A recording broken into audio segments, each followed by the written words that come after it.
Let's talk hyperacusis and Tullios phenomenon.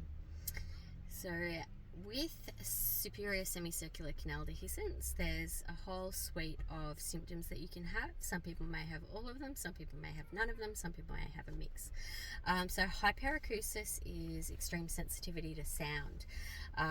It basically means that slight little sounds can absolutely floor you that wouldn't normally bother you. So for some people that might be simply just dishes clinking as they're coming out of the dishwasher.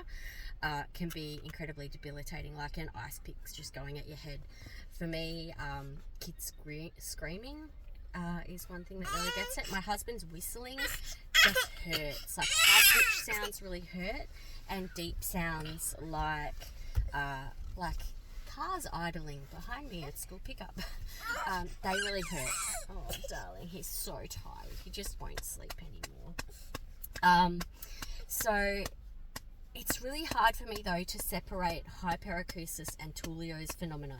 So Tullios phenomenon is where certain sounds and pressures actually cause the vertigo and dizziness. So a loud sound can make me just pretty much not fall over, because I'm very good at balancing despite everything, but it just makes my head spin. So almost like that feeling where you're just going in for general anaesthetic and it just starts to kick in and you just get that whoosh of lightheadedness. That I kind of get that from sounds.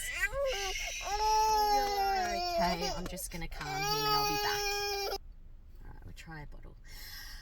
So what's hard though for me to separate is whether I'm having a reaction, like a reaction to the sound, like in an auditory way, or if it's a Tullios thing, because most of the sounds that trigger me in one way or another, they do both. So they hurt and they make my head spin. So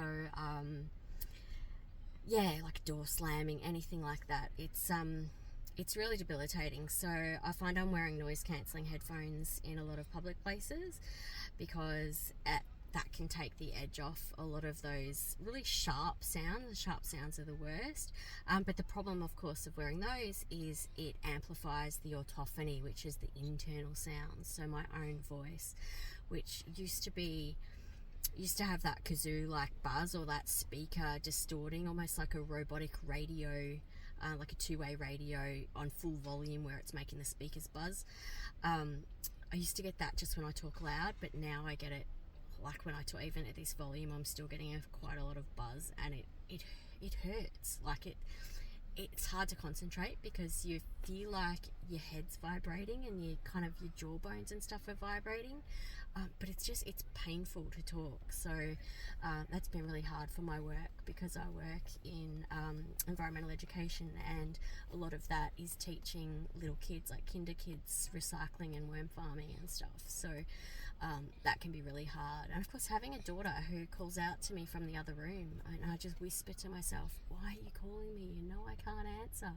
But it's been 18 months and she still does it. So it just, it can just make it really hard to survive. But yeah, hyperacusis and Tullios phenomenon can be completely flooring, because you might be somewhere that you think is really quiet, and then all of a sudden some lunatic on a motorbike might scream past, on a Harley or something, and it revs the guts out of it, or just someone will make some sound that you weren't expecting, and that's it. Your next 4 hours are gone, because your head is just starts spinning or bobbing, or whatever it is that your head's doing on the day, and it just writes you off. So people are like, oh well, but the motorbike's gone now, you're fine. It's like, well no, because now I have the after effect of that. So it's like you have surgery, you're not just better as soon as you've had surgery, you've got this recovery to do. Well, same for really loud sounds. So you have this like this period where you kind of have to readjust, and